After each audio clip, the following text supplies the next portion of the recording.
Hello, my name is Brian Lynch, and for my investigation of a social media group, I chose to do vloggers on YouTube, commonly known as YouTubers. In the future of the internet, we examine the power structures inherent in the internet and how that power can be exercised. One way YouTubers exert their power is through corporate sponsorships that wish to leverage a YouTuber's social media network. But not all sponsors are made equal. Some sponsorships result from YouTubers posting videos that feature them using a company's product, which then led to an official sponsorship, such as Tyler Oakley's sponsorship with Taco Bell.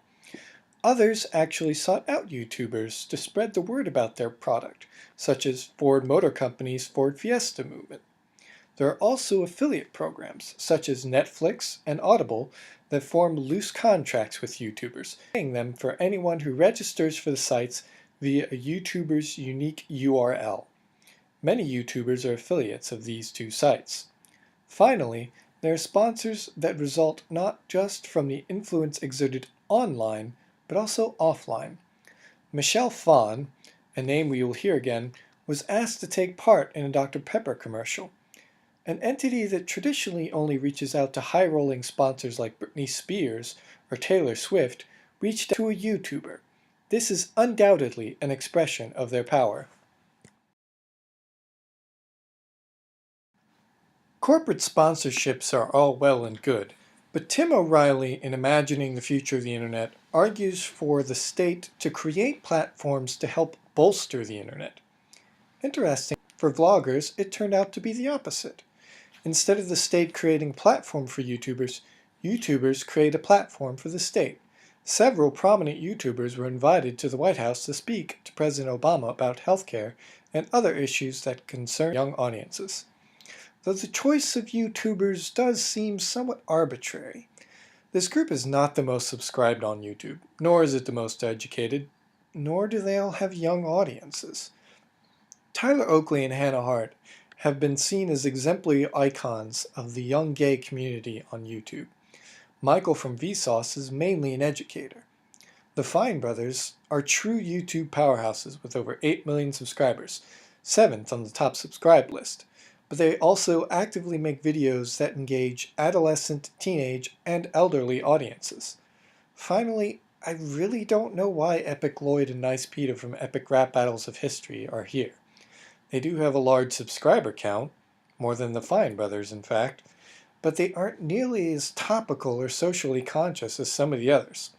Maybe Obama just enjoys them. To illustrate the Friends section, I tried to create a network graph of common YouTubers who collaborate with one another.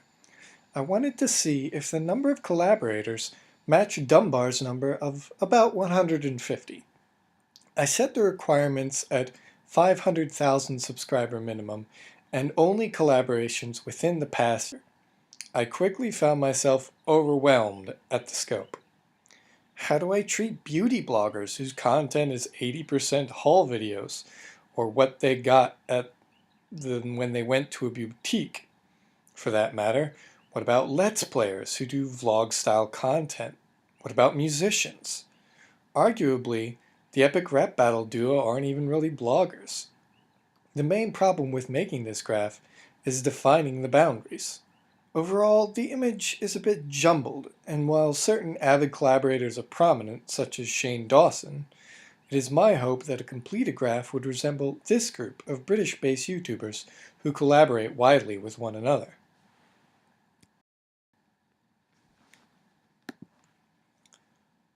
An important aspect of Clay Shirky's definition of cognitive surplus is its ability to dramatically reduce the cost of public address and dramatically increase the size of the population wired together.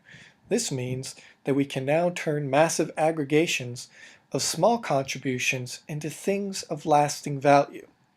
For YouTubers, I think this shows up most importantly in charity events. The Green brothers, John and Hank Green, who we'll hear about again, create created the 48-hour charity live stream called Project Awesome, in which YouTubers post videos urging other users to vote for their charities, and then the money is divided up among 10 charities at the end. Also, Tyler Oakley raised $500,000 for the Trevor Project this year. And while Clay Shirky is the positive side of the net, we must also examine Nicholas Carr's attitude toward the web and question whether vlogger content is making us shallower thinkers. Find tags and challenges that circle throughout the vlogosphere. This YouTube search depicts one of the more formulaic challenge, the Tin Can Challenge. The challenge's concept is similar to the Jelly Bean Challenge and the Baby Food Challenge, with both involving a blind taste test of various foods. Furthermore, even the style of which these challenges are presented in the thumbnails of the videos is quite similar, showing that some of the content can seem kind of regurgitated. Some of the content may be shallow, but that doesn't stop YouTubers from making serious bank off of their creations. Here are 3 noted YouTube entrepreneurs. The Vlogbrothers, which were mentioned before when we were talking about Project for Awesome, created their own record label called DFTBA Records. They also created Subbable, a website that allows users to register for their favorite channels in order to support them and allow them to create more videos. VidCon, which is an annual convention where all the YouTubers get together, and it's probably the largest convention that YouTubers partake in. And Hank Green also made quite a bit of money selling 2D glasses. Glasses that reverse the 3D effect because people were getting nauseous in movie theaters. He found a niche, and it worked. Another YouTube entrepreneur, Philip DeFranco, has created the 2 channels SourceFed and SourceFed Nerd, daily news channels, and sold his channels in 2014 to Discovery Digital Networks. Lastly, Michelle Phan, a beauty vlogger, created her own brand of cosmetics that is now a member of the L'Oreal group of cosmetic brands. I get the feeling that many vloggers probably conduct their business mainly through email, but to interact with their fans, which arguably is the more important thing, vloggers use multiple mediums, YouTube, Twitter, Tumblr, Instagram, Facebook. Those are the most common. All of them maintain a very high social media presence. They encourage their fans to follow them on multiple different platforms. All in all, they basically live on these social networks. As a result, they have a little bit of a blurred work-life balance. There aren't too many instances of vloggers who met online or through vlogging. Shane Dawson and Lizbug are one example, as are Pointless Blog and Zoella, but they're definitely a minority. I also don't know any vloggers who dated commenters, though some are rather vocal about their use of certain dating apps, like Tyler Oakley's use of Grindr. Others, like Rhett and Link, created a dating profile for one of their production assistants using the app Hot or Not and filmed the resulting first meeting live on their show Good Mythical Morning. It's just as awkward as you think.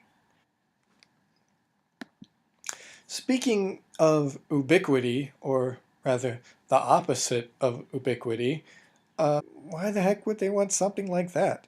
I mean, their audiences depend on them being constantly present for them to vicariously live out their lives with. It would make sense for them to try and suddenly be anonymous.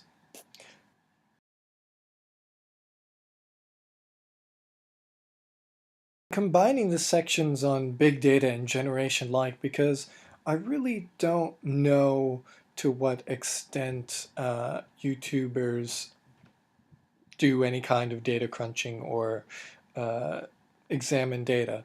I do know as we saw in the Generation Like video, that the audience is one of these companies that allows YouTubers to leverage their social media networks in order to further their subscriber counts and, as a result, further their reputation and further how much more money they're making. Presence of big data and things like the audience just show that we are living in such an ubiquitous digital culture that relies so much on the collection of data. And one of the issues raised with that is the concept of being a digital native or digital naive. Well, most vloggers are in their upper 20s or early 30s and technically do not fit the definition of digital native as they didn't actually grow up with the technology. But they do exhibit a high degree of technical skill, especially when it comes to video editing. This is a skill that you don't often see them flaunt or anything, but it's clear that in their videos they spend a lot of time on the editing of their video to make it a complete picture. I really have no segue for this, so let's look at a slide. This is the YouTube office. Doesn't it look fun? Look, they're going down a slide. How much more fun could that be? The YouTuber office is decidedly less glamorous. This is the PBS Idea Channel web studio. It's really just this guy's corner of his house with a bunch of records he put up on a wall. There aren't many examples of the digital humanities present in the YouTube blogosphere. At least I don't know. You could argue that certain types of vlogging are a form of digital humanity, such as the Draw My Life tag, I suppose you could call it. It basically involves YouTubers of varying art skills drawing, what happens in their life.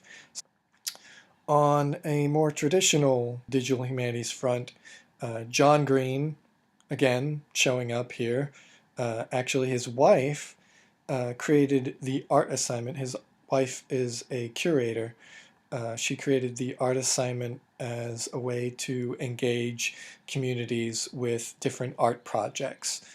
John Green isn't, I guess, directly involved with that. I mean, he shows up from time to time, but largely the project is his wife's. Memes and remix culture seems to thrive in the vlogger community. You'll see parody videos of popular songs. Those get really popular. I believe they're among the 5 largest producers of memes, such as 4chan and Reddit. They're also a healthy source of the GIFs that are feeding Tumblr. One aspect of vloggers that does make them like celebrities is how their relationships are tracked by the audience like they're a bunch of paparazzos. So, for the Fandom Unleashed, or perhaps Unhinged section, I wanted to talk about the concept of shipping. No, not shipping as in putting stuff on a boat and sending it somewhere. I'm talking about picking 2 vloggers and deciding that they are in a romantic relationship together, complete with their own ship name, such as Zalfie, which is one of the ones we saw before, Zoella and Alfie, or Pointless Blog. They had a relationship. Troiler, very common one, Troye Sivan and Tyler Oakley. This is shipping. Shipping really does show that the fandom kind of grows beyond the bounds of what the YouTubers initially perceived as.